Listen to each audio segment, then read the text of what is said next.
मेरा नाम डॉक्टर राजा फ़ारज़ शुएब है और मैं कंसल्टेंट स्ट्रोक फिजिशियन हूँ शिफा इंटरनेशनल हॉस्पिटल इस्लामाबाद में।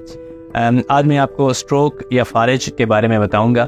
फालिज एक दिमागी आर्ज़ा है जो अचानक किसी को हो सकता है। इसमें उम्र की कोई कैद नहीं है, ये छोटे बच्चों से लेकर बूढ़े बुजुर्गों तक होता है। और इसमें जो कॉमन टाइप है उसको हम कहते हैं क्लॉट स्ट्रोक या इस्केमिक स्ट्रोक, जिसमें दिमाग को जो खून की शरियान है उसके अंदर एक ब्लड क्लॉट बन जाता है और खून की सप्लाई रुक जाती है, जिसकी वजह से मरीज में अचानक कमज़ोरी ज़ाहिर होना शुरू हो जाती है। जबकि जो दूसरी टाइप का स्ट्रोक है जो कम कॉमन है वो ब्लीड स्ट्रोक है, जिसमें खून की शरियान फट जाती है और मरीज़ को अचानक अलामात ज़ाहिर होना शुरू हो जाती हैं। अब इसमें जो सबसे आम बात है कि अगर किसी को कम्युनिटी में खुदा न खास्ता फालिज या स्ट्रोक हो तो उसकी जांच कैसे करेंगे। तो इसके लिए कुछ वैलिडेटेड टूल्स हैं जो पूरी दुनिया में राइज हैं और कोई भी शख्स इसकी जांच कर सकता है। और उनमें से एक जो टूल है उसको हम कहते हैं बी फास्ट। ये 6 लेटर्स हैं और हर लेटर जो है वो एक अलामत को जाहिर करता है। जैसे बी फास्ट में बी इज़ फॉर बैलेंस, कि अचानक अगर किसी मरीज़ के या किसी इंसान के बैलेंस ख़राब होना शुरू हो जाए, अगर वो चल रहा है और उसका बैलेंस ठीक नहीं है तो ये एक अलामत है।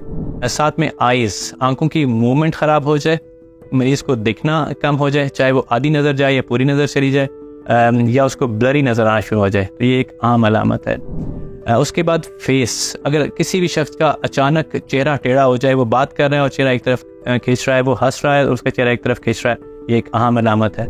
उसके बाद बाजू या टांग की कमज़ोरी, दैट इज़ आर्म, के अचानक उसकी ग्रिप एक साइड की कमज़ोर हो गई है या उसकी बाजू एक तरफ से कमज़ोर हो गई है, तो ये भी एक अहम अलामतों में से एक अलामत है जिसे आप पिक कर सकते हैं। और उसके बाद स्पीच, कि अचानक मरीज़ का बोलना ख़त्म हो जाए, उसकी समझने की सलाहियत कम हो जाए और ये सब अचानक हो, तो ये सब फालिज की अलामत है। आखिरी जो चीज़ है वो है टाइम, टी जो है वो बहुत इंपॉर्टेंट है कि मरीज़ को अपने फ़ौरन से पहले हॉस्पिटल लेके जाना है और जितना जल्दी मरीज़ इमरजेंसी में पहुंचेगा उतना उसका आउटकम बेहतर होगा।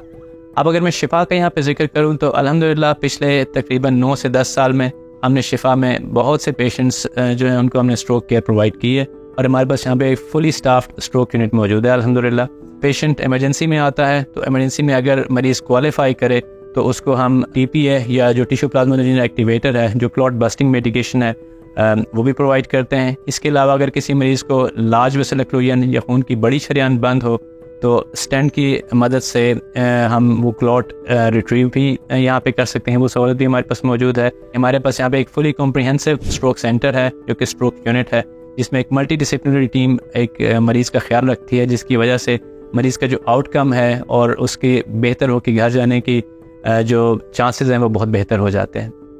अभी हमारे पास जो रीसेंट एडिशन इसमें हुई है कि अब हमारे पास एक स्ट्रोक रिहेबिलिटेशन यूनिट भी शिफा में नया बना है, जिसमें अगेन एक मल्टी डिसिप्लिनरी टीम जो है वो मरीज़ का ख्याल रखती है, उसको बहाली के अमल से गुजारती है, उसको टीच करती है। और सबसे आखिर में हमारे पास एक यहाँ पे स्ट्रोक डेडिकेटेड क्लिनिक भी है, जिसमें जितने भी लॉन्ग टर्म पेशेंट होते हैं उनकी जितनी भी नीड्स होती हैं हम उनका ख्याल रखते हैं और उनको दवाइयाँ और उनकी जो बहाली उसका हम इंतज़ाम करते हैं। जो टेक होम मैसेज है वो ये है कि अगर खुदा न खास्ता किसी को फालिज हो जाता है तो टाइम इज़ ब्रेन, जितना जल्दी पेशेंट हॉस्पिटल पहुंच जाएगा उतना जल्दी उसका ट्रीटमेंट स्टार्ट होगा और उतना उसका आउटकम बेहतर होगा।